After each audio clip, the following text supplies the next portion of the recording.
আমরা আজকের ক্লাস শুরু করতে যাচ্ছি। গত ক্লাসে আমরা ইঞ্জিনের উপরে গত দুইটা ক্লাসে ইঞ্জিনের উপর থিওরি আলোচনা করছি। আজকে আমরা অঙ্ক শুরু করব। থিওরিগুলো যদি ঠিকমতো বুঝতে পারো তোমরা, তাহলে অঙ্কগুলো একদম সহজ হয়ে যাবে। এমনকি রেফ্রিজারেশনের অঙ্কগুলো, এই রিলেটেড অঙ্ক তো, ওগুলো সহজ হয়ে যাবে। তাহলে আজকের ক্লাস আমরা শুরু করতে যাচ্ছি। আমাদের প্রথম অঙ্কটা হচ্ছে এইটা। অঙ্কটা একটু পড়ো। 30% দক্ষতা সম্পন্ন একটি ইঞ্জিনে ঘন্টায় ঘন্টায় 3000 কিলোজুল তাপ সরবরাহ করা হইলে উহার শক্তি কত হবে? উহার শক্তি কত হবে? শক্তি মানে পাওয়ার। পাওয়ার কত হবে? পাওয়ার বের করতে বলছে। আচ্ছা, আমরা যে ডাটাগুলো দেওয়া আছে ডাটাগুলো আগে লিখি, তারপর আমরা দুইটা সিস্টেম অঙ্ক করতে পারবো। দুইটা সিস্টেম দেখাই দিতেছি।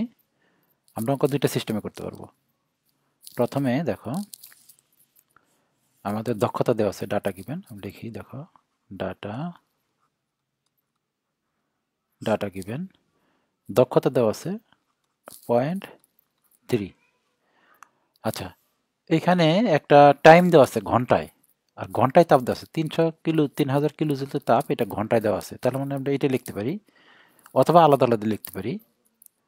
আমরা ডাটা গিভেনটা এখানে টাইমটা আলাদা লিখতে পারি, এটা আলাদা লিখতে পারি।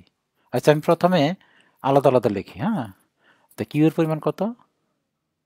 Q1 is equal to 3000 kilojoule. 3000 kilojoule. আর টাইম কত? T ইজিক্যাল টু 1 ঘন্টা। 1 ঘন্টা অথবা 3600 সেকেন্ড। 1 ঘন্টা মানে 3600 সেকেন্ড। সেকেন্ডে নিয়ে নিলাম আর কি। উহার শক্তি কত, মানে পি কত? P equal to what? এটাই তো, ঠিক আছে না? আচ্ছা, এখানে দেখো, উই নো আমরা লিখতে পারি, we know it equal to, সূত্র একটা জানি কিন্তু, ইটা ইজিক্যাল টু ডব্লিউ ভাগ Q1। ঠিক না? এটা জানি না, ইটা ইজিক্যাল ডব্লিউ ভাগ Q1। এটা কোথা থেকে আসলো? যে সূত্র থেকে আমরা কার্নোট সাইকেলে করছি। Q1 মাইনাস Q2 ভাগ কত? Q1। Q1 মাইনাস Q2 টা ডব্লিউ লেখা যায়, ওইভাবে লিখছি আর কি, ডব্লিউ ভাগ Q1। তাহলে আমাদের সব ডাটা দেওয়া আছে। এখানে দেখো, ইটার মান দেওয়া আছে কত? 0.3 ইজিক্যাল টু ডব্লিউর মান আমরা বের করি, আর Q1 এর মান হচ্ছে তোমার 3600 কিলোজুল। 3600, এটার একক হয়েছে কিলো জুল। সুতরাং এখান থেকে ডব্লিউর একটা মান আসবে, ডব্লিউর মান আসবে 900 কিলোজুল। দেখো, করে দেখো, 900 কিলো জুল। এটা আসলে ডব্লিউ, কিন্তু আমাদের তো ডব্লিউ চাই না, আমরা তো চাইছি কি? পি। তাহলে সুতরাং পি ইজিক্যাল টু পাওয়ার ইজিক্যাল টু কাজ ভাগ সময়। কাজ ভাগ সময়, আমরা সংক্ষেপে লিখতে পারি ডব্লিউ ভাগ টি। পি ইজিক্যাল টু কাজ ভাগ সময়, ডব্লিউ ভাগ টি। ডব্লিউ মান কত? 900, একক কি? 900 কিলোজুল। আর টি এর মান কত? 3600 সেকেন্ড। 3600 সেকেন্ড। আচ্ছা, এখান থেকে একটা মান চলে আসবে, এখান থেকে একটা মান চলে আসবে, এটা হয়েছে তোমার 0.25 কিলোওয়াট। 0.25 কিলোওয়াট। আচ্ছা, এখন আমাদের যে অ্যান্সারটা আছে কিলোওয়াটে, আমরা কিলোওয়াটে আসলে ইঞ্জিনের ক্ষমতা রাখে না। তুমি এখানে রাখলেও হবে, সমস্যা নেই, কিন্তু ইঞ্জিনের ক্ষমতাকে সাধারণত এইচপি দিয়ে প্রকাশ করা হয়। এখন এইচপিতে নেওয়ার জন্য আমরা যে সূত্র প্রয়োগ করবো, সূত্রটা হচ্ছে এইটা। এই যে এই সূত্র, একটা সূত্র লিখে দিয়েছিলাম আমি, দেখো, 0.746 কিলোওয়াট সমান সমান 1 এইচপি। 0.746 কিলোওয়াট সমান 1 এইচপি। তাহলে এত কিলোওয়াট সমান কত এইচপি? ঐকিক নেমে করি। দেখো, আমি লিখতেছি পয়েন্ট, ঐকিক নেমে করার দরকার নেই, তুমি পরে তোমার মুখস্থ হয়ে যাবে, গুণ হবে না ভাগ হবে। 0.746 কিলোওয়াট সমান সমান 1 এইচপি।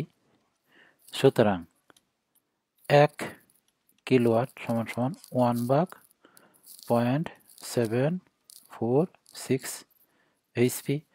সুতরাং আমাদের কত? 0.25। এই যে 0.25 কত হবে? 0.25 কিলোওয়াট সমান সমান 1 ইন্টু 0.25 আর 0.746।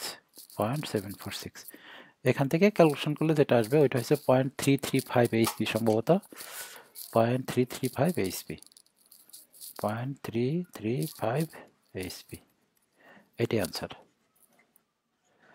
এখানে দেখো আমি ঐকিক নেমে করছি, ঐকিক নেম করার আসলে দরকার নাই, তুমি মনে রাখলে হবে যে কিলোওয়াটকে এইচপি করতে গেলে 0.746 দিয়ে ভাগ দিতে হয়। দেখো 0.746 দিয়ে ভাগ হয়েছে কিন্তু, তাই না? এটাই। কিন্তু এই অঙ্কটা আমরা আরেকভাবে করব এখন, আরেকভাবে করবো মানে একটু সহজভাবে করবো আর একটু।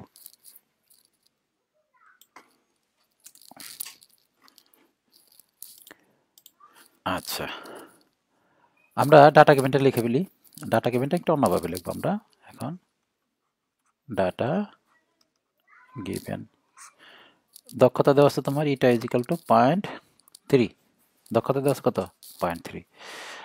আর কি ওয়ান দেওয়া আছে তোমার, কি ওয়ান দেওয়া আছে 3000 কিলো জুল পার আওয়ার, মানে প্রতি ঘন্টায় 300 কিলো, 3000 কিলো জুল, তাই না? প্রতি ঘন্টায় 3000 কিলো জুল।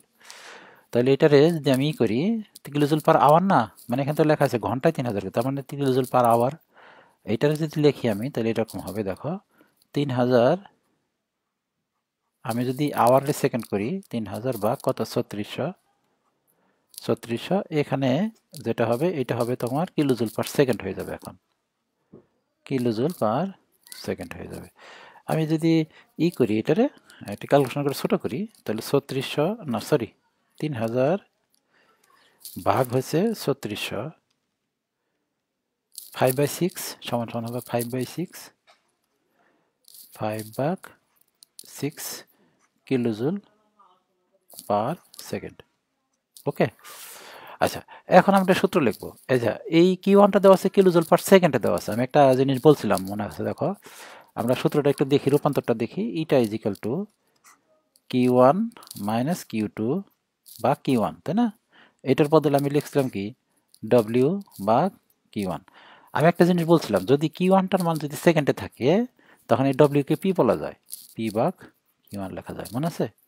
আমরা যদি কিউ ওয়ানের মানটা যদি সেকেন্ডে দেওয়া থাকে, এই যে কিউ ওয়ানের মানটা দেখো সেকেন্ডে কিলো জুল পার সেকেন্ডে আছে, তাহলে ডব্লিউকে পি বলবো আমরা, তাই না? তাহলে সূত্রটা কি দাঁড়াইলো? সূত্রটা দাঁড়ালো এরকম, eta is equal to P ভাগ Q one, eta is equal to direct P ভাগ কিউ ওয়ান লেখা যায়, তাই না? তার মান বসাই দাও। সুতরাং eta is equal to 0.3 is equal to P এর মান আমাদের বের করতে হবে পাওয়ার, আর কিউ ওয়ানের মান হয়েছে 5/6, 5/6। এটার একক কি kilo joule per second, kilo joule per second. সুতরাং পি ইজ ইকাল টু আসবে তোমার, পি ইজ ইকাল টু আসবে 0.25 kilo joule per second, kilo joule per second সমান সমান 0.25 কি kilowatt, kilo joule per second. এই কিলোওয়াটকে এখন তুমি এইচপি বানাই দিবা, ঠিক আছে? আর বইয়ে দেখবা ঠিক অন্যভাবে করা আছে, বই আবার দেখা একটু পেঁচানো ভাবে করা আছে, বুঝতে পারছো? ভয়ের কিছুই নাই। আমরা পরের অঙ্ক যাবো এখন, পরের অঙ্ক যাবো। আচ্ছা তোমরা বুঝতেছো তো নাকি? আমি থিওরিগুলো যদি দুইটা ক্লাস তুমি ঠিক মতো বুঝো তাহলে এটা বুঝবা। মানে আসলে তোমরা হয়তো করো না ঠিক মতো, করলে ঠিকই বুঝতা, ঠিক আছে? পরবর্তী বুঝবা, আগে আগে আরো 3 মাস যাক, 3 মাস গেলেই বুঝবা যে তুমি যতই প্রাইভেট পড়ছো লাভ হয় নাই কোনো। যাদের হওয়ার এমনিতেই হয়, যাদের হবে না তারা তিনবার ফিজিক্স প্রাইভেট পড়লেও হবে না। ওকে, আমরা যেভাবে করাচ্ছি অনলাইনে ঠিক এইভাবে যদি তুমি ফলো করতে তাহলে তুমি অনেক অগ্রসর হইতে, কিন্তু তুমি বিক্ষিপ্তভাবে এইদিকে গেছো একবার, ওইদিকে গেছো একবার, একবার গেছো তালালের কাছে, একবার গেছো রিপনের কাছে, একবার গেছো আসলামের কাছে, তাই না? তো তুমি যদি এই লাইনেই থাকতা তো তোমার কিন্তু এতগুলো টাকাও নষ্ট হইতো না, তুমি ক্লাসটাও আগাই যেত, অনেক দূর আগাই যেত। কিন্তু তোমার মধ্যে জ্বলনি শুরু হয়ে গেছে যে না, আমি কেন অফলাইনে কেন ক্লাস করতেছি না, অনলাইনে কেন করতেছি, তাই না? এটা পরে বুঝবা, আগে 2 মাস যাক, 2 মাস গেলে দেখবা যে তুমি যে প্রাইভেট পড়ছো, প্রাইভেট পড়াতেও লাভ হয় নাই, তখন বুঝবা। আচ্ছা আমরা পরের অঙ্কে চলে যাই। আমরা এখন এই অঙ্কটা করব। অঙ্কটা একটু দেখো, একটি ইঞ্জিনের আউটপুট 60 কিলোওয়াট, আউটপুট মানে 60 কিলোওয়াট, এবং fuel consumption 28 litre per hour. যদি জ্বালানির তাপীয়মান 44,000 কেজি কিলোজুল পার কেজি হয়, তাহলে ইঞ্জিনের দক্ষতা বের করো। ফুয়েলের আপেক্ষিক গুরুত্ব হয়েছে 0.8।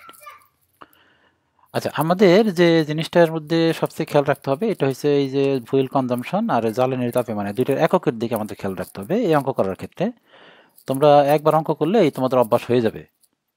তোমাদের একবার অঙ্ক করলেই তোমাদের অভ্যাস হয়ে যাবে। আচ্ছা, এই দুইটা ডাটার যে এককগুলো নিয়ে আমি একটু আলোচনা করি। দেখো, আমাদের ফুয়েল কনজাম্পশন দেওয়া আছে, আমি পরে ডাটা কেমেন্টটা পরে লিখি, আমি আগে অঙ্কটা একটু আগে বোঝাই নেই। ফুয়েল কনজাম্পশন এই যেটা দেখো, এই যেটা এটা আমি দাগ দিয়ে দেখাই। এই ফুয়েল কনজাম্পশন এবং জ্বালানির তাপীয় মান দুইটা জিনিস আছে না, দুইটা জিনিস নিয়ে আমি আগে একটা আলোচনা করি। ফুয়েল কনজাম্পশন দেওয়া আছে মানে কিউ, না সরি, ফুয়েল কনজাম্পশন মানে হচ্ছে ডব্লিউ এফ। ধরো ডব্লিউ এফ ইজিক্যাল টু দেওয়া আছে, ডব্লিউ এফ ইজিক্যাল টু দেওয়া আছে 28 litre per hour, 28 litre per hour. আর এই যে জ্বালানির তাপীয় মান এটাতে আছে কিউএফ দেওয়া আছে তোমার 44,000 কিলোজুল পার কেজি। এটা হচ্ছে 44,000, এটা হচ্ছে কিলোজুল পার কেজি। আচ্ছা, পার কেজি জ্বালানির তাপ হয়েছে, এখানে জ্বালানির এককটা দেওয়া আছে কেজিতে। কিউএফ মানে হচ্ছে 44,000 কিলোজুল পার কেজি, মানে হচ্ছে 1 কেজি জ্বালানির তাপ বেরোবে 44,000 কিলোজুল। এটার মানে হচ্ছে 1 কেজি জ্বালানি প্রজ্বলন করলে 44,000 কিলোজুল তাপ বেরোবে। মানে 1 কেজি জ্বালানি তুমি যদি প্রচলন করো তাহলে 1 কেজি জ্বালানির জন্য, মানে এটার অর্থ হয়েছে এরকম, 1 কেজি জ্বালানিতে বা ফুয়েলে 1 কেজি জ্বালানিতে তাপ পাওয়া যাবে, তাপ পাওয়া যাবে 44,000 কিলোজুল। এটার অর্থটা হয়েছে এইটা, মানে 1 কেজি জ্বালানিতে তাপ পাওয়া যাবে এত। ঠিক আছে, আবার এখানে দেখো, এখানে ডব্লিউ দেওয়া আছে 28 লিটার পার আওয়ার, মানে প্রতি ঘন্টায় 1 ঘন্টায় জ্বালানি লাগে বা ফুয়েল লাগে, জ্বালানি খরচ ইজিক্যাল টু 28 লিটার। 1 ঘন্টায় জ্বালানি খরচ 28 লিটার, মানে প্রতি ঘন্টায় 28 লিটার জ্বালানি লাগে। আচ্ছা দেখো, অঙ্ক তো একটাই, একই অঙ্কের ভিতরে জ্বালানির এককরে বলছে একবার লিটার আর একবার বলছে কেজি। দেখো একটু খেয়াল করে দেখো, এখানে বলছে জ্বালানি হয়েছে লিটারে আর এখানে জ্বালানি হয়েছে কেজিতে। 1 কেজি জ্বালানি আর হচ্ছে 28 লিটার জ্বালানি। জ্বালানি কত? 28 লিটার। আর এখানে জ্বালানি কত? 1 কেজি। তাহলে এখানে যে একক আছে ওখানে ওই একক নাই, এখানে আছে লিটার এককে, ওখানে আছে কেজি এককে। তাহলে আমাদের কাজ হচ্ছে যে এখানকার কেজিটা লিটার বানাইতে হবে অথবা লিটারে কেজি করতে হবে। বুঝতে পারছি? এখানে যে লিটার আছে লিটারটাকে কি করতে হবে? কেজি করতে হবে অথবা কেজিকে লিটার বানাইতে হবে। তাহলে সবচেয়ে সহজ হচ্ছে লিটারকে আমি যদি কেজি করি, কারণ এটার জন্য ডাটাও দেওয়া আছে, আপেক্ষিক গুরুত্ব দেওয়া আছে 0.8। দেখো এই যে আপেক্ষিক গুরুত্ব দেওয়া আছে 0.8। তাহলে আমি হাইড্রোলিক্সের কাজটা করব এখন। আমি কি হাইড্রোলিক্স করাবো না এখানে আমি শুধু লিখে দিলে তুমি বুঝবা? হাইড্রোলিক্স যদি তুমি ঠিক মতো করে থাকো তাহলে অবশ্যই লিখে দিলে তুমি বুঝবা, তারপর আমি বোঝাচ্ছি একটু। আচ্ছা, এখানে লিটার আছে না, প্রথমে আমি এই যে ফুয়েল কনজাম্পশনের এককটাকে চেঞ্জ করি আগে। ডব্লিউ এফ ইজিক্যাল টু 28, আমি একটু অন্যভাবে লিখি, হ্যাঁ এইভাবে না লিখে আমি একটা অন্যভাবে লিখি। এই যে এইভাবে দেখো, উপরে লিখলাম 28 লিটার, 28 লিটার, আর নিচে লিখলাম 1 ঘন্টা, 1। দেখো লেখা যায় নাকি এটা? এই যে এটাতে 28 লিটার পার আওয়ার আমি এবার লিখছি, তাহলে উপরে হয়েছে 28 লিটার, নিচে হয়েছে 1 ঘন্টা। আমরা এই 1 ঘন্টারে সেকেন্ড করব, আর লিটারে কি করব? লিটারে আমরা তোমার কেজি করব। ঠিক আছে, লিটারে আমরা কেজি করব। 1 ঘন্টারে সেকেন্ড করা সহজ, 1 ঘন্টারে সেকেন্ড করে 1 ঘন্টা মানে 3600 সেকেন্ড। 1 ঘন্টার বদলে আমি 3600 সেকেন্ড লিখে দেবো, এরকম আর কি। 1 ঘন্টা না লিখে আমি লিখবো কি 3600 সেকেন্ড। আর 28 লিটারে আমি কেজি করব। কেজি করতে গেলে এই 28 লিটার আমি এখানে চেঞ্জ করে নিয়ে আসি। কত হয়েছে? 28 লিটার। 28 লিটার সমান সমান হয়েছে 1 লিটার সমান সমান, একটা সূত্র জানি আমরা, 1 লিটার সমান সমান 1 লিটার সমান সমান 0.001 মিটার কিউব। 1 লিটার সমান 0.001 মিটার। তাহলে এই 28 লিটার সমান কত হবে? 28 ইন্টু 0.001, এই লিটার হয়ে গেল কি মিটার কিউব, লিটারটা হয়ে গেছে কি মিটার কিউব। ঠিক আছে, তারপর এটা হচ্ছে আয়তন, ফুয়েলের আয়তন। লিটারে ছিল, লিটারে আমি কি করলাম মিটার কিউবে নিলাম, তার মানে এটা হচ্ছে আয়তন। ভি ইজ ইকাল টু, তাহলে আমি বলতে পারি 28 ইন্টু 0.001 মিটার কিউব আয়তন।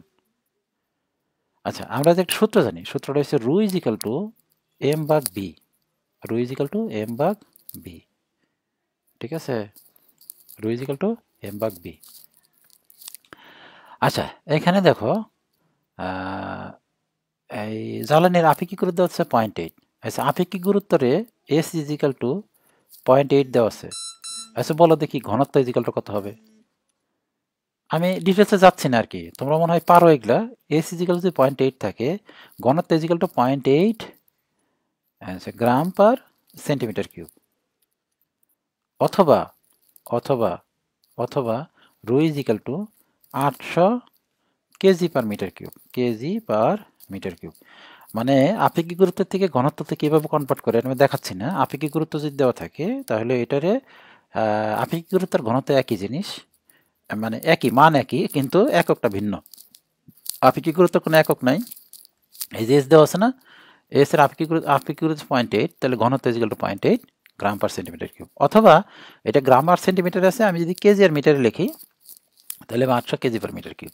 আমাদের মানটা দরকার আছে এইটা, এই মানটা দরকার, কারণ আমাদের জিনিসটা আছে মিটার কিউবে। দেখো এই যেটা মিটার কিউবে আছে না। আচ্ছা,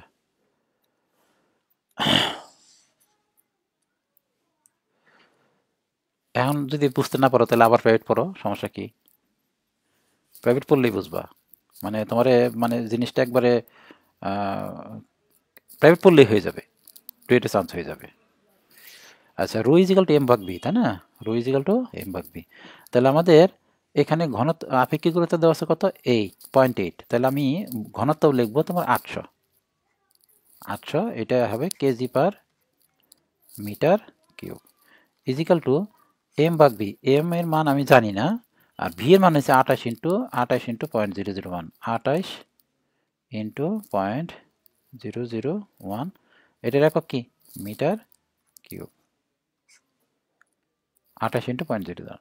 তাহলে এই মিটার কিউব আর মিটার কিউব এখানে হয়ে যাবে, কাটাকাটি চলে যাবে। এম এর একটা মান থাকবে, এম এর মানটা কত আসে তাই বলো? এম এর একটা মান থাকবে, এম এর মান হচ্ছে 22.4, আমি ক্যালকুলেশন করতেছি না, আমি ওখানে দেখে বসাইতেছি 22.4 কেজি, 22.4 কেজি। মানে এই লিটারকে আমি কেজিতে রূপান্তরিত করলাম, লিটারকে কি করলাম কেজিতে রূপান্তরিত করলাম, লিটারকে কেজিতে রূপান্তরিত করলাম। আমি এখানে আসলে এইভাবে ডিটেলস করব না, আমার তো অভিজ্ঞতা হয়ে গেছে, আমরা অনেক প্রাইভেট পড়ছি, আমরা অনেক বেশি পারি। তাহলে এখানে ডাইরেক্ট লিখবো আর কি 28, আমরা এটা লিখবো 28 ইন্টু 0.001, 0.001 ইন্টু ইন্টু লিখবো তোমার 800, এটা হয়ে যাবে তোমার কেজি, আর নিচে হবে 3600 সেকেন্ড। ঠিক না? দেখো তো, এই যে 28 লিটার আছে, 28 লিটার 28 ইন্টু 0.001, এটা হয়ে গেলো 28 ইন্টু 0.001 করলে হবে মিটার কিউব। এটার সাথে যদি আমি 800 গুণ দেই তাহলে হবে কেজি, তাহলে কেজি পার সেকেন্ডে চলে আসছে, কেজি পার সেকেন্ডে চলে আসছে। এখানে এটা ক্যালকুলেশন করলে আসবে কত আসবে দেখো তো, ক্যালকুলেশন করলে আসবে, ক্যালকুলেশন করলে কত আসে, এটা হচ্ছে আমি হিসাব করি, দাঁড়াও একটু, আমি বইয়ের সাথে মিলবে না, কারণ বইয়ে করছে আওয়ারে, আমরা সেকেন্ডে করব, সেকেন্ডে করব, দাঁড়াও দেখি। আচ্ছা, এটা দশমিকে করলে আমি ক্যালকুলেশন করলে মানটা একদম ছোট হয়ে যাবে, সুতরাং আমি এইভাবে লিখি। দেখো আমি একটু ওই এইভাবে লিখব, ভাগ দিব না, 22.4 হবে উপরে, উপরে হবে তোমার 22.4, নিচে হবে 3600, 3600, এটা হবে KG per second, KG per second. আচ্ছা, আমি এখন ডাটা কেবিনটা লিখবো, অঙ্ক করতেছি এখন ফাইনালি, আমি ফাইনালি অঙ্ক করতেছি। আচ্ছা, কি কি ডাটা দেওয়া আছে আমি লিখি দাঁড়াও। ডাটা গিভেন, ডাটা গিভেন একবারেই করব আমরা, কিন্তু আসলে আমরা যেহেতু অভিজ্ঞতা নাই তাহলে এই জন্য আমরা আগে একটু বড় করে করে নেব। এখন আমি ফাইনালি অঙ্ক করতেছি। ইঞ্জিনের আউটপুট, আউটপুট মানে ডব্লিউ, আউটপুট মানে ডব্লিউ। অনেকে এটারে কিউ2 মনে করতেছে, আসলে কিউ2 না, আমি বোঝাচ্ছি। 60 কিলোওয়াট, 60, এটা কিলোওয়াট না বলে আমরা বলতেছি kilojoule per second. 60 kilowatt, 60 kilowatt মানে 60 kilojoule per second. Fuel consumption দেওয়া আছে, মানে যে ডব্লিউএফ, ডব্লিউএফ দেওয়া আছে তোমার 22.4 ভাগ 3600, 3600, এটা হচ্ছে কেজি পার সেকেন্ড। আচ্ছা ঠিক আছে। জ্বালানির তাপীয় মান দেওয়া আছে, মানে কিউএফ দেওয়া আছে, কিউএফ দেওয়া আছে তোমার 44,000 kilojoule per KG, kilojoule per KG. ঠিক আছে। ইঞ্জিনের দক্ষতা বের করতে বলছে, মানে ইটা ইজ ইকুয়াল টু হোয়াট, এটা বের করতে বলছে, তাই না? ইটা ইজ ইকুয়াল টু হোয়াট।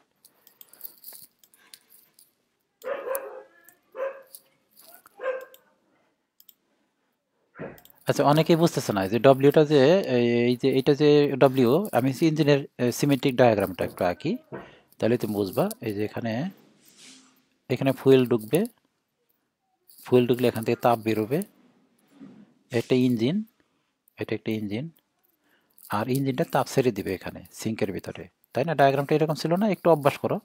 আর এখান থেকে একটা পাওয়ার বেরোবে, এটা হচ্ছে ডব্লিউ। মানে ইঞ্জিন কি কাজে ব্যবহার করে? ইঞ্জিন ব্যবহার করা হয় ইঞ্জিন থেকে শক্তি উৎপাদনের জন্য, কিছু পাওয়ার জন্য। এইটা হচ্ছে তোমার কিউ1, আর এটা হচ্ছে তোমার কিউ2। এইটা হচ্ছে আমি ইঞ্জিন তাপ দিলাম আর এটা অপচয় হইলো, আর এটা শক্তি পাইলাম। মানে এখান থেকে আমরা ফুয়েল যে দিব, এই যে ফুয়েল, ফুয়েল থেকে একটা তাপ বেরোবে, তাপটা ইঞ্জিন নিবে, নিয়ে কাজ করবে, কি আউটপুট দিবে ডব্লিউ, আর এটা অপচয়, এটা বাতাসে ছেড়ে দিবে, এই তাপটা বাতাসে ছেড়ে দিবে। ঠিক আছে। তাহলে আউটপুট কোনটা? এইটা, এইটা আউটপুট না, এইটা না আউটপুট। অনেকে আউটপুট এটা মনে করতেছে যে দিলাম আর আউট হইলো, এইটা, এটা না, এটা অপচয়। আমাদের কাজ পাইলাম এইটা, মাত্র আমরা কাজে লাগবে এইটা ডব্লিউটা। ঠিক আছে। আচ্ছা, আমরা যে দক্ষতা বের করতে বলছে, দক্ষতা বের করার সূত্র হয়েছে তোমার এইটা, ইটা is equal two, eta is equal two, যেহেতু ডব্লিউ মান দেওয়া আছে তাহলে আমি লিখলাম ডব্লিউ বা কিউ1, ডব্লিউ বা কিউ1। আচ্ছা, এটা না লিখে আমরা এটা লিখতে পারি ইটা ইজ ইকাল টু ডব্লিউ বা কিউ1 এর বদলে আমরা লিখতে পারি ডব্লিউএফ কিউএফ। আমরা সূত্রের মধ্যে দেখো, আমরা সূত্রের মধ্যে এটা লিখছিলাম যে কিউ1 এর পরিমাণ কেমনে ডব্লিউএফ কিউএফ হয়। যদি না বুঝতে পারো প্রাইভেট পড়ো, সমস্যা নাই তো। আচ্ছা, ডব্লিউ আর ডব্লিউএফ কিউএফ, এখানে থেকে তাহলে দক্ষতা বের করা যাবে। ডব্লিউ এর মান কত? ডব্লিউ এর মান দেওয়া আছে তোমার 60 kilojoule per second, 60 kilojoule per second. আর ডব্লিউএফ এর মান দেওয়া আছে তোমার 22/4 ভাগ 3600, 22.4 ভাগ হয়েছে কত? 3600। এককটা, এককটা হচ্ছে KG per second, KG per second, into QF এর মান জানি কত? এই যে 44,000 কিলোজুল পার কেজি, 44,000, 44,000 এর একক হবে তোমার কিলোজুল পার কেজি। ওকে, এখন দেখো আমাদের কাটাকাটি দাও, কাটাকাটি দিতে হবে আগে, কাটাকাটি না দিলে কিন্তু বোঝা যাবে না। দেখো এই কেজি, এই কেজি আর এই কেজি কাটাকাটি দিলাম, উপরে কিলোজুল পার সেকেন্ড, নিচেও দেখো কিলোজুল পার সেকেন্ড রইলো, তাই না? তাহলে এই কিলোজুল পার সেকেন্ড আর নিচের কিলোজুল পার সেকেন্ড কাটাকাটি গেল, তাহলে দক্ষতার কোনো একক নাই, দক্ষতার কোনো একক নাই। তো দক্ষতা কত হবে দেখো তো, এখান থেকে, এখান থেকে আমি বই থেকে অ্যান্সার লেখা বসাই দিতেছি 0.219। যদি সব ঠিক থাকে তাহলে এটাই হবে 0.219। বই যদি ভুল না থাকে, আমি বই থেকে ডাইরেক্ট অ্যান্সারটা বসাই দিলাম 0.219। সুতরাং আমরা বলতে পারি দক্ষতা ইজ ইকাল টু 21.9%, 21.9%। বুঝতে পারছো তো অবশ্যই, তাই না? আচ্ছা, আমরা পরের অঙ্কে যাবো এখন।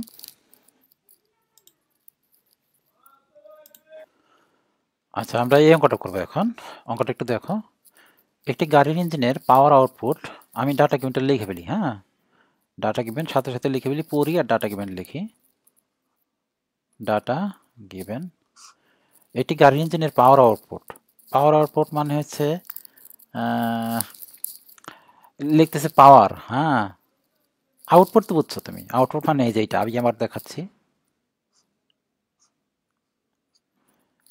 হ্যাঁ, এটা হচ্ছে ইঞ্জিন, এটা হচ্ছে সিঙ্ক, এটা হচ্ছে Q1 এদিক দিয়ে ফুয়েল থেকে Q1 তাপ নেবে, আর Q2 তাপটা হচ্ছে অপচয়, আর এখান থেকে একটা আউটপুট পাওয়া যাবে। এই আউটপুটটা আমরা বলি ডব্লিউ, তাই না? কিন্তু ডব্লিউ না বলে আমরা এখন পি বলবো। কারণ কি, এককটা দেওয়া আছে কিলোওয়াটে আউটপুটটা। ভালো করে খেয়াল করে দেখ। হ্যাঁ, এককটা দেওয়া আছে কিসে? কিলোওয়াটে দেওয়া আছে। তাহলে আমরা ডব্লিউ না বলে আমরা কি বলবো? পি বলবো। ডব্লিউ না বলে আমরা বলবো কি, এটা পি। এই যে পাওয়ার আউটপুট কত, 50 কিলোওয়াট। আচ্ছা, কেন ডব্লিউ পি বলবো? যদি কিউ এর এককটা যদি কিলোজুল পার সেকেন্ডে থাকে, কিন্তু এখানে পাওয়ার তো দেওয়াই আছে কিলোওয়াটে, তাহলে ডব্লিউ বলবো কেন? ডব্লিউ যদি হইতো, এইটা পাওয়ারটা দেওয়া আছে তোমার এরকম, পাওয়ারটা দেওয়া আছে 50 কিলোওয়াটে, সমান সমান এটা লিখবো 50 কিলোওয়াট মানে হচ্ছে কিলোজুল পার সেকেন্ড। যদি এটা ডব্লিউ হইতো, ডব্লিউ হলে শুধুমাত্র কিলোজুল থাকতো, সেকেন্ড থাকতো না। ডব্লিউ যদি হইতো এটা, তাহলে এটা শুধু কিলোজুলে থাকতো, কিন্তু সেকেন্ডে থাকতো না। তাহলে আমরা ডাইরেক্ট পি লিখে ফেলছি। হ্যাঁ, আচ্ছা, এখানে তাহলে আমি লিখি, ডাটা গিভেন লেখা আছে, পাওয়ার দেওয়া আছে P is equal two 50 kilojoule per second. P is equal two 50 kilojoule per second. Thermal efficiency দেওয়া আছে, ইটা ইজ ইকাল টু 0.24। যদি গাড়ি ফুয়েল তাপীয় ভ্যালু মানে কিউএফ দেওয়া আছে, তোমার 44,000 এককটা হয়েছে কিলোজুল পার কেজি হয়, তাহলে ফুয়েল কনজাম্পশন রেট বাইর করবো না, WF is equal to hot. WF is equal to hot, এটা বের করতে বলছে। সোজা একটা অঙ্ক আমি লিখি, দেখো, এটা ইজিক্যাল টু পি ভাগ Q1। এইটা কিভাবে লিখলাম, পি ভাগ Q1টা? এটা যদি না বুঝতে পারো তাহলে তুমি কি করবা, তুমি তোমার ইচ্ছা। পি কেন হইলো? আচ্ছা, এরপরের লাইনে আমরা লিখতে পারি, আমরা আসলে এটা লিখবো না, ডাইরেক্ট লিখবো এটা। এই যে এটা লিখবো ডাইরেক্ট, আমি ডাইরেক্ট যেটা লিখতাম এটা লিখতাম আর কি, পি ভাগ ডব্লিউএফ কিউএফ। এই Q1 এর বদলে ডব্লিউএফ কিউএফ লেখা যায় না? Q1 এর বদলে ডব্লিউএফ কিউএফ লেখা যায়। কিন্তু আমরা পরীক্ষার হলে যখন অঙ্ক করবো তখন এইটা লিখবো না, না লিখে যে এইভাবে ডাইরেক্ট সূত্র লিখবো, তাহলে অঙ্ক ছোট হয়ে যাবে, তাই না? অঙ্ক আগে বুঝতে হবে, বুঝতে পারলে তুমি দেখবে যে অঙ্ক ছোট করে লিখতে বলতেছো। তাহলে আমি লিখি, দেখো, এটা ইজ ইকাল টু পি ভাগ ডব্লিউএফ কিউএফ। পি ভাগ ডব্লিউএফ কিউএফ। আমাদের বের করতে গেছে কি, ডব্লিউএফ বের করতে বলছে। মান বসাই দিলে হয়ে যাবে মনে হয়। বা ইটা ইজ ইকাল টু হবে তোমার 0.24 ইজ ইকাল টু পি এর মান কত, 50। একক লিখতে হবে, অবশ্যই একক লিখতে হবে, কিলোজুল পার সেকেন্ড। যারা একক লিখবা না তারা প্রাইভেট পড়েও পারবে না। ডব্লিউএফ ইজ ইকাল টু কত বের করতে হবে, ইন্টু কিউএফ এর মান কত, 44,000। এককটা হবে তোমার 44,000 kilojoule per KG, kilojoule per KG. ঠিক আছে, এখন একক কাটাকাটিতে দেখো, কিলোজুল কাটাকাটি যাবে, এই উপরের কিলোজুল আর নিচের কিলোজুল কাটাকাটি যাবে, অ্যান্সারটা থাকবে কেজি পার সেকেন্ডে। অ্যান্সার যেটা হবে এটা হবে কেজি পার সেকেন্ড। এই যে কেজি উপরে চলে যাবে, এটা নিচে আসে না, এটা উপরে চলে যাবে, সেকেন্ড নিচে চলে আসবে, অ্যান্সার হবে কেজি পার সেকেন্ডে। তাহলে আমি লিখে ফেলি, দেখো, ডব্লিউএফ, সুতরাং ডব্লিউএফ আমি বই দেখে ডাইরেক্ট অ্যান্সার তুলে দিতেছি, যদি ভুল না থাকে তাহলে এটাই অ্যান্সার, 0.00473। এটা হয়েছে কেজি, অ্যান্সার হবে কেজি পার সেকেন্ডে, এটাই অ্যান্সার। তুমি কেজি পার আওয়ার করলে অ্যান্সারটা একটু বড় হবে। আমার সাজেশন হলো তুমি এটা আওয়ার করে দিবা, আওয়ার করে দিলে অ্যান্সারটা হবে এরকম, কেজি পার আওয়ার যদি করি তাহলে অ্যান্সারটা দশমিক এরকম থাকবে না, আওয়ার করে দিলে 36 সাথে গুণ দিয়ে দাও, এই যে 0.00473 ইন্টু 3600, তাহলে 17.028, এটা হচ্ছে কেজি পার আওয়ার। আমার পরামর্শ হলো কেজিতে আওয়ারে করে দিও, কারণ ছোটো মান তো, আর ফুয়েল কনজাম্পশন সাধারণত আওয়ারেই করে। তো 17 কেজি লাগবে, প্রতি ঘন্টায় 17 কেজি জ্বালানি লাগবে, প্রতি ঘন্টায় আমাদের জ্বালানি পরিমাণ হচ্ছে 17 কেজি। আমরা পরের অঙ্কটা চলে যাই। আমরা এখানে এই অঙ্কটা করব। দেখো, আবিষ্কারক দাবি করলেন যে তিনি একটি ইঞ্জিন আবিষ্কার করেছেন যাহা 500 ডিগ্রি কেলভিন তাপমাত্রা থেকে 700 কিলোজুল তাপ গ্রহণ করে এবং 290 ডিগ্রি কেলভিন তাপমাত্রায় তাপ ত্যাগ করে। ওই সময় ইঞ্জিন কর্তৃক কৃত কাজ 300 কিলোজুল, তার দাবি সত্যতা নিরূপণ করো। আচ্ছা, এই ধরনের অঙ্কের ক্ষেত্রে আমরা দুইটা এফিসিয়েন্সি বের করবো, একটা হচ্ছে কার্নোট এফিসিয়েন্সি আর একটা হচ্ছে তাপীয় দক্ষতা। একটা হচ্ছে কার্নোট এফিসিয়েন্সি আর একটা কি তাপীয় দক্ষতা। দেখো যেরকম আমরা দক্ষতা বের করার দুইটা সূত্র জানি, একটা হলো এরকম, দেখো দক্ষতা ইজ ইকুয়াল টু, মানে এটা কার্নোট সিএ, এটা কার্নোট ইজ ইকুয়াল টু হবে টি ম্যাক্সিমাম মাইনাস টি মিনিমাম আর টি ম্যাক্সিমাম। এখান থেকে যেটা দক্ষতা বেরোবে, যে কার্নোট সাইকেল অনুসারে সর্বোচ্চ তাপমাত্রা সর্বনিম্ন, এখান থেকে যে দক্ষতা বেরোবে, আসলে একটা জিনিস বলি, ওগুলো বলি নাই, যে কার্নোট সাইকেল আসলে বাস্তবে হয় না, কার্নোট সাইকেল আসলে বাস্তব হয় না। তার মানে আমরা এখান থেকে একটা দক্ষতা বের করব, একটা অ্যান্সার আসবে। আবার এখান থেকে একটা তাপীয় দক্ষতা বের করবো, যেরকম এটা is equal to Q1 minus Q2 বা Q1, এখান থেকে আরেকটা দক্ষতা পাওয়া যাবে, একটা অ্যান্সার পাওয়া যাবে না। আচ্ছা, যদি দেখি যে এখান থেকে মনে করো দক্ষতা আসছে তোমার 0.2 আর এখান থেকে দক্ষতা আসছে তোমার মনে করো 0.3, তার মানে এইটা হচ্ছে সর্বোচ্চ, মানে এটা অবাস্তব, এটাই অবাস্তব, কিন্তু এটা কিভাবে বাস্তব হয়? আমরা কার্নোট সাইকেল অনুসারে যে দক্ষতাটা বের করছি ওই দক্ষতাটা কিন্তু সম্ভব না। এখন যদি আমাদের অঙ্ক থেকে দক্ষতা আসে 0.3, তাহলে তো এটা আরও সম্ভব না, তাহলে তার দাবি মিথ্যা হবে। যদি কার্নোট এফিসিয়েন্সি চাইতে তার এফিসিয়েন্সি বেশি হয়, তার দাবি অনুসারে এফিসিয়েন্সি বেশি হয়, তাহলে এটা মিথ্যা, তার দাবি সত্য না। কিন্তু যদি কার্নোট এফিসিয়েন্সি চাইতে তার এফিসিয়েন্সি কম হয়, আবিষ্কারকের এফিসিয়েন্সি কম হয় ইঞ্জিনের, তাহলে তার দাবি সত্য। সোজা হিসাব, তাই না? আচ্ছা আমি করি, তাহলে আমরা দুইটা এফিসিয়েন্সি পে করবো। এই আবিষ্কারকের দাবির অঙ্কগুলোতে আমরা কয়টা এফিসিয়েন্সি পে করবো? দুইটা এফিসিয়েন্সি, একটা হচ্ছে তাপীয় দক্ষতা বের করবো আর একটা হচ্ছে কার্নোট এফিসিয়েন্সি বের করবো। তার আগে ডাটাগুলো লিখে ফেলি, কি দেওয়া আছে। তিনি একটি ইঞ্জিন আবিষ্কার করেছেন তাহা 500 কেলভিন তাপমাত্রা থেকে, মানে টি ম্যাক্সিমাম দেওয়া আছে, টি ম্যাক্সিমাম দেওয়া আছে তোমার 500 কেলভিন, টি মিনিমাম দেওয়া আছে তোমার 290 কেলভিন। আচ্ছা, আর Q1 দেওয়া আছে তোমার, Q1 দেওয়া আছে 700 কিলোজুল, 700 কিলোজুল, ঠিক আছে। কৃত কাজ দেওয়া আছে, মানে ডব্লিউ দেওয়া আছে, ডব্লিউ লিখবো না পি লিখবো? এটাকে ডব্লিউ লিখবো, কারণ কি, কারণ এটা শুধু কিলোজুলে দেওয়া আছে, যদি কিলোজুল পার সেকেন্ড থাকতো তাহলে আমরা লিখতাম পি। বুঝতে পারছি? এখানে এককটা খেয়াল করো, এককটা কৃত কাজ ইজ ইকুয়াল টু 300 কিলোজুল দেওয়া আছে, যদি কিলোজুল পার সেকেন্ড থাকতো তাহলে আমরা এটা ডব্লিউ লিখতাম না, লিখতাম কি পি। তাহলে কিন্তু দেওয়া আছে শুধু কিলোজুল দেওয়া আছে, তাহলে এটা কি হবে, এখানে দেখো শুধু কিলোজুল পার সেকেন্ড নাই, কিলোজুল দেওয়া আছে, তাহলে ডব্লিউ লিখবো আমরা, W is equal to 300 kilojoule. আচ্ছা, প্রথমে তাহলে আমরা কার্নোট এফিসিয়েন্সি বের করি, এটা CARNOT, Carnot is equal to হবে টি ম্যাক্সিমাম মাইনাস হয়েছে টি মিনিমাম ভাগ হয়েছে টি ম্যাক্সিমাম।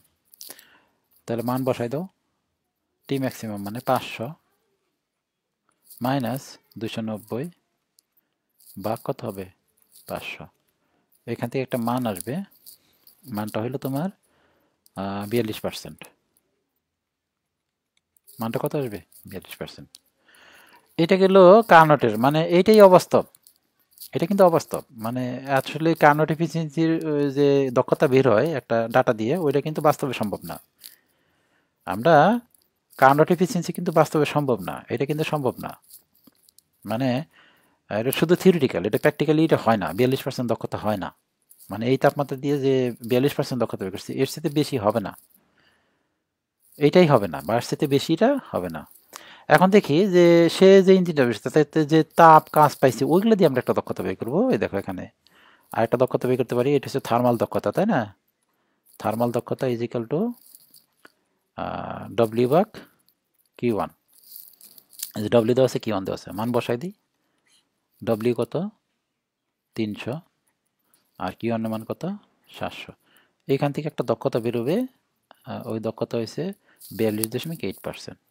42.8%। এখন তুমি বলো এটা কি তার দাবি সত্য না মিথ্যা? দাবি মিথ্যা, কারণ যেখানে কার্নোট এফিসিয়েন্সি সর্বোচ্চ 42%, সেখানে তার এফিসিয়েন্সি 42.8, মানে এর চেয়েও বেশি। এইটাই সম্ভব না, কিন্তু এর চেয়ে বেশি এফিসিয়েন্সি সে দাবি করতেছে, তাহলে তার দাবি মিথ্যা। সুতরাং তার দাবি মিথ্যা, সুতরাং লিখে দেবে একদম, আবিষ্কারকের দাবি সত্য না। ঠিক আছে, এগুলো সোজা অঙ্ক। আমরা পরের অঙ্ক যাই। এই ধরনের আরো 2টা অঙ্ক করবো আমরা। আচ্ছা, আমরা এখন এই অঙ্কটা দেখব। একজন উদ্ভাবক দাবি করলেন যে তার পেট্রোল ইঞ্জিন 2000 ডিগ্রি সেন্টিগ্রেড থেকে 600 ডিগ্রি সেন্টিগ্রেড তাপমাত্রায় চলে 45,000 কিলোজুল পার কেজি ক্যালোরিগুলোর 150 গ্রাম পেট্রোল ব্যবহার করে 1 কিলোওয়াট আওয়ার শক্তি উৎপন্ন করে। 1 কিলোওয়াট আওয়ার শক্তি উৎপন্ন করে। বইয়ে সম্ভবত দেওয়া আছে 1 কিলোওয়াট পার আওয়ার হবে না, এটা 1 কিলোওয়াট আওয়ার হবে। বুঝতে পারছি? বইয়ে দেওয়া আছে দেখো 1 কিলোওয়াট পার আওয়ার, এটা 1 কিলোওয়াট আওয়ার হবে। 1 কিলোওয়াট আওয়ার শক্তি উৎপন্ন করে। তার দাবির সত্যতা যাচাই করো। এখানে আমরা দাবিটা দুইভাবে দক্ষতা বের করব, তারপরে দাবি করব। প্রথমে আমরা এক পাশে কার্নোট এফিসিয়েন্সি বের করব, এই পাশে, তারপর আমরা এখানে অন্য এফিসিয়েন্সি বের করব। তাহলে কার্নোট এফিসিয়েন্সি বের করার জন্য ডাটা দেওয়া আছে, দেখো টি ম্যাক্সিমাম দেওয়া আছে। টি ম্যাক্সিমাম দেওয়া আছে 2000 ডিগ্রি সেন্টিগ্রেড। এটার সাথে 273 ডিগ্রি সেন্টিগ্রেড যোগ করো, তাহলে 273 যোগ করলে কত হবে? 2273 কেলভিন। আর টি মিনিমাম দেওয়া আছে তোমার, টি মিনিমাম দেওয়া আছে 600 ডিগ্রি সেন্টিগ্রেড। এর সাথে 273 যোগ করি, তাহলে হবে 873 কেলভিন। আচ্ছা, এই দুটোর থেকে একটা এফিসিয়েন্সি বের করা যায় না? এটা হচ্ছে এটা কার্নোট, মানে থিওরিটিক্যাল আর কি। কার্নোট মানে কি? থিওরিটিক্যাল। আর এক্সল টার্মটা এই পাশে বের করব, এটা হবে টি ম্যাক্সিমাম মাইনাস হচ্ছে টি মিনিমাম, টি ম্যাক্সিমাম মাইনাস টি মিনিমাম ভাগ হচ্ছে টি ম্যাক্সিমাম, এটা ম্যাক্সিমাম হবে। তো আমি মান বসাই দিলে এরকম হবে, দেখো 2273 মাইনাস হয়েছে 873, নিচে 2273, হিসাব করলে কত আসে দেখো? 22 বইয়ের সময় তো একটু ভুল আছে, 2275 আছে। 2273 মাইনাস হয়েছে 873, তাহলে এখানে অ্যান্সার আসবে 61.59%। 61.59%। 61.59%। ওকে, আচ্ছা, তাহলে আমরা আরেকটা পিসিসি বের করার জন্য ডাটাগুলো দেওয়া আছে, ওই ডাটাগুলো লিখি। কি কি দেওয়া আছে? ক্যালোরিফিক ভ্যালু দেওয়া আছে, কিউএফ দেওয়া আছে, দেখো যেখানে কিউএফ দেওয়া আছে তোমার 45000, এককটা হচ্ছে কিলোজুল পার কেজি।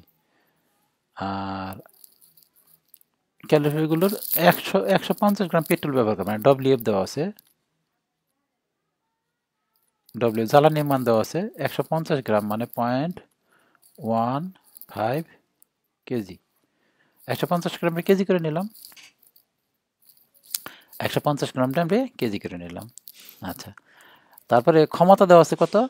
শক্তি উৎপন্ন করে, মানে পি দেওয়া আছে, পি বা ডব্লিউ যেটা বলো, যেটা দেওয়া আছে, এটা কত দেওয়া আছে? পি বা ডব্লিউ দেওয়া আছে 1 kilowatt hour, 1 kilowatt hour.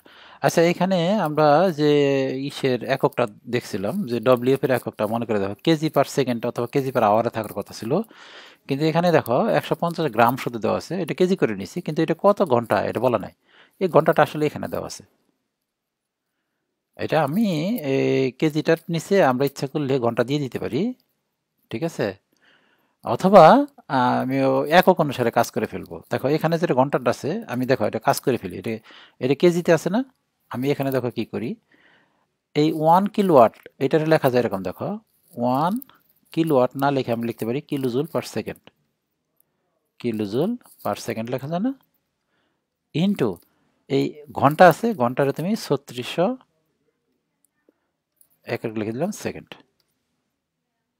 3600 second লিখে দিলাম, হ্যাঁ 3600 সেকেন্ড।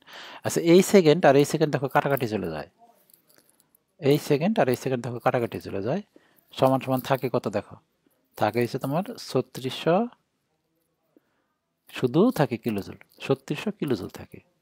তাহলে আমরা এটা ডব্লিউ বলতে পারি, পি না বলে এটা কি বলতে পারি, যদি কিলোজুল পার সেকেন্ড থাকতো তাহলে এটা আমরা কি বলতে পারতাম, পি বলতে পারতাম, তাহলে এটা আমরা ডব্লিউ বলবো। এখন পি না বলে এটা কি বলবো, ডব্লিউ বলবো,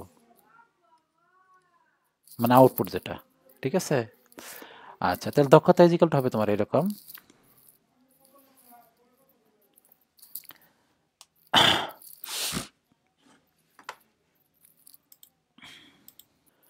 এখন দক্ষতা হবে এরকম, ইটা ইজিক্যাল টু, আমাদের এই দক্ষতাটা বের করবো, ইটা ইজিক্যাল টু ডব্লিউ ভাগ কিউ ওয়ান, লেখা যায় না? আমরা পরের লাইন যদি লিখি এরকম, ইটা ইজিক্যাল টু ডব্লিউ বা কিউ ওয়ানের বদলে আমরা লিখতে পারি ডব্লিউএফ কিউএফ, ডব্লিউএফ কিউএফ লেখা যায় না? আমরা মান বসাই দিই, দেখো ডব্লিউর মান কত, 0.15 কেজি, না না ডব্লিউর মানে যেটা 3600 কিলোজুল, 3600 কিলোজুল এককে, কিন্তু একটা গন্ডগোল মনে হচ্ছে তাই না? দেখো কি হয়, আর ডব্লিউএফ এর মান কত, 0.15 কেজি।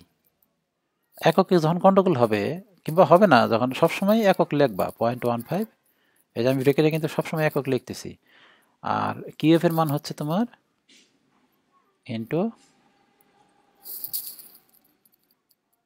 এখানে একটু ভুল করলাম নাকি, ও কিউএফ এর মান তো এইটা, আমি এটা ধরতেছি, মান বসাইতে ভুল করছি নাকি, ডব্লিউ এটা বসাইছি, ঠিক আছে, ডব্লিউ এফ বসাইছি, আর কিউএফ হয়েছে 45,000 kilojoule per KG, kilojoule per KG. এখন কাটাকাটি দিয়ে দেখো তো এককটা, আমাদের দক্ষতার কোনো একক থাকবে না, আমাদের কাজ হচ্ছে যাতে দক্ষতার কোনো একক না থাকে, যদি একক থাকে তাহলে আমাদের অঙ্কটা আবার পুনরায় করতে হবে, ঠিক আছে? কারণ উপরে এককগুলো একটু অন্যরকম না, এখানে আমি এই কেজি আর এই কেজি কাটাকাটি দিলাম, এই কেজি আর এই কেজি কাটা, উপরের কিলোজুলের সাথে নিচের কিলোজুল কাটা, ওকে ডান, আমাদের অঙ্ক হয়েছে, কারণ একক মিলে গেছে তাই না? সমান সমান, এখান থেকে অ্যান্সার আসবে কত, অ্যান্সার আসবে তোমার 53.3%, 53.3%। দাবি সত্য, কীভাবে বুঝলাম দাবি সত্য, কারণ আমাদের এইটার সাথে কম আছে, ওই যে কার্নোট এফিসিয়েন্সিতে এটা কম আছে, সুতরাং তার দাবি সত্য, দাবি সত্য। এখানে 61.59 সর্বোচ্চ দক্ষতা, কিন্তু আমাদের দক্ষতা আসছে কত, 53.3%, তাহলে এটা হয়েছে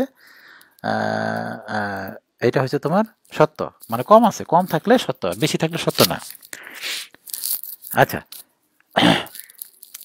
যদি সমান সমান হইতো তাহলে কি হইতো, 61.59%, এটাও যদি 61.59%, তাহলে কি হইতো, তাহলে আমরা বলতাম দাবিটা সত্য এবং প্রসেসটা হচ্ছে রিভার্সিবল, দাবিটা সত্য এবং প্রসেসটা কি রিভার্সিবল, মানে যা দক্ষতা হওয়ার কথা সবটুকু আমরা পাইছি তাই না? তাহলে 61.59 দক্ষতা হওয়ার কথা, আমরা ওখান থেকে 61.59ই পাইছি, মানে এই ইঞ্জিনে এই দক্ষতাটা পাওয়ার কথা, কিন্তু আসলে যেটা পাওয়ার কথা বাস্তবে ওইটা পাওয়া যায় না, যেটা পাওয়ার কথা বাস্তবে ওইটা পাওয়া যায় না। আচ্ছা, যদি পাওয়া যায় তাহলে আমরা বলবো রিভার্সিবল। আমি রিভার্সিবল ইরিভার্সিবল সংখ্যাটা একটু অন্যভাবে দিতেছি, আমি জাস্ট বোঝাইতেছি আর কি তোমাদের। যদি দক্ষতা সমান সমান পাওয়া যেত তাহলে আমরা বলতাম প্রসেসটা রিভার্সিবল। যদি বেশি পাওয়া যেত তাহলে এটা হয়তো ইম্পসিবল, মানে সত্য না। বোঝাইতে পারছি? এখানে যে দক্ষতাটা তুমি পাইছি আমরা, এই যে 61.59, এইটাই যদি পাইতাম এখানে আমরা, তাহলে বলতাম প্রসেসটা রিভার্সিবল। ঠিক আছে? আর যদি বেশি পাইতাম, এখানে যদি বেশি পাইতাম তাহলে বলতাম এটা ইম্পসিবল, সত্য না, এটা হইতে পারে না, ইম্পসিবল। আর কম পাইছি তাহলে এটা পসিবল। পসিবল, কম পাইছি পসিবল, মানে যা পাওয়ার কথা ছিল তা পাই না, একটু কম পাইছি, তার মানে ইরিভার্সিবল বলা হয় এটারে। মানে যা পাওয়ার কথা তাই যদি পাইতাম তাহলে রিভার্সিবল, আর যদি পাওয়া না যায় তাহলে ইরিভার্সিবল, আর যদি বেশি পাওয়া যায় তাহলে ইম্পসিবল। ঠিক আছে? বুঝাইতে পারছি অঙ্কটা? এখন আমি পরের অঙ্কে যাই, এটা বুঝতে পারলে লাস্ট অঙ্ক, আজকের অঙ্কের লাস্ট অঙ্ক। আচ্ছা, অঙ্কটা পড়ো। একটি সাইক্লিক মেশিন চিত্র অনুযায়ী, চিত্র দেওয়া ছিল নাকি, আমি তো চিত্র আঁকি নাই। একটি সাইক্লিক মেশিন চিত্র অনুযায়ী 1000 ডিগ্রি কেলভিন এনার্জির রিজার্ভার থেকে 325 কিলোজুল তাপ গ্রহণ করে ও 400 ডিগ্রি কেলভিন তাপমাত্রা একটি এনার্জির বিরুদ্ধে 125 কিলোজুল তাপ ত্যাগ করে 200 কিলোজুল তাপ সম্পাদন করে। সাইকেল কি রিভার্সিবল না ইরিভার্সিবল না ইম্পসিবল?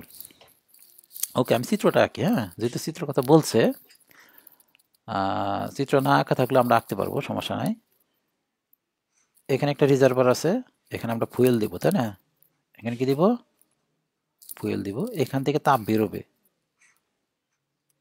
তাপটা কে নিবে? ইঞ্জিনে। ইঞ্জিন আবার কিছু তাপ বাইরে ছেড়ে দিবে, অপচয় হবে। আর এখান থেকে কিছু আমরা কাজ পাবো, ডব্লিউ পাবো। যে তাপটা নিবে ওই তাপটা হচ্ছে Q1, যে তাপটা ছাড়বে ওই তাপটা হচ্ছে Q2, আর যে কাজ পাবো এটা হচ্ছে ডব্লিউ।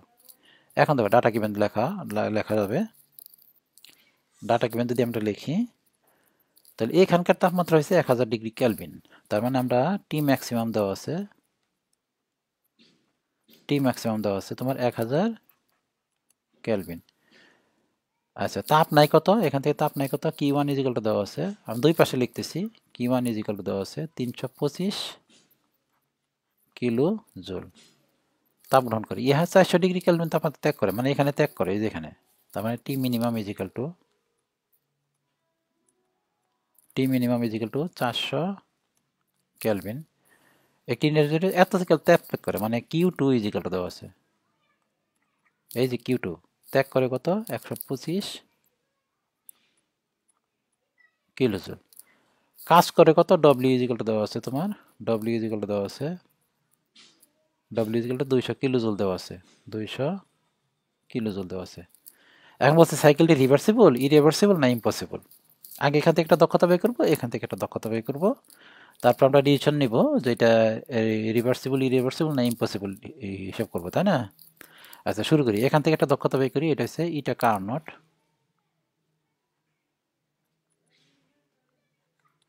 এটা কার্নট ইজিক্যাল টু টি ম্যাক্সিমাম মাইনাস হচ্ছে টি মিনিমাম ভাগ হয়েছে টি ম্যাক্সিমাম। এখান থেকে যদি মান বসাই দিই তাহলে হবে 1000 মাইনাস 400 ভাগ হয়েছে 1000। এখান থেকে একটা মান পাওয়া যাবে, এটা হচ্ছে 60%। আর এখান থেকে যদি আমি দক্ষতা বের করি, আবার একটা দক্ষতা ইজ ইকাল টু ডব্লিউ বা Q1। Q2টা কিন্তু আমাদের লাগতেছে না, ডব্লিউ বা Q1। তো ডব্লিউ মান কত দেখো তো? ডব্লিউ মান দেওয়া আছে তোমার 200 কিলোজুল, 200 একক হচ্ছে কিলোজুল, আর Q1 মান হচ্ছে 325 কিলোজুল। তাহলে এখান থেকে একটা দক্ষতা পাবো, কিলোজুল কাটাকাটি যাবে, একটা দক্ষতা পাবো 0.615, মানে 61.5%। এখন বলো, এটা এটা কি 60-এর যদি সমান হইতো, যদি এখানেও 60 এখানেও 60 হইতো, তাহলে বলতাম আমি রিভার্সিবল। 60-এর যদি কম হইতো তাহলে পসিবল এবং ইরিভার্সিবল। কিন্তু এটা হচ্ছে এটা বেশি, তাহলে এটা ইম্পসিবল, বাস্তব না, সম্ভব না। কারণ এখানকার দক্ষতার সাথে এই পাশের দক্ষতা যদি বেশি হয় তাহলে এটা ইম্পসিবল, দেখা হয় যে ইম্পসিবল। সেটা আমরা লিখে দিব যে সাইকেলটি ইম্পসিবল। আমরা এগুলো তো কিছু অঙ্ক করলাম আমরা, রিলেটেড অঙ্ক। আমরা আগামী ক্লাসে আমি আগামী ক্লাসে ইঞ্জিনের যে অঙ্ক, ওই যে পিএলএ এন কে যে অঙ্ক আছেন 2π NT, ওই ধরনের অঙ্কগুলো করবো আগামী ক্লাসে। তাহলে আমাদের অঙ্ক এই চ্যাপ্টারে শেষ হয়ে যাবে। আজকের ক্লাস আমরা এখানে শেষ দিচ্ছি। খোদা হাফেজ।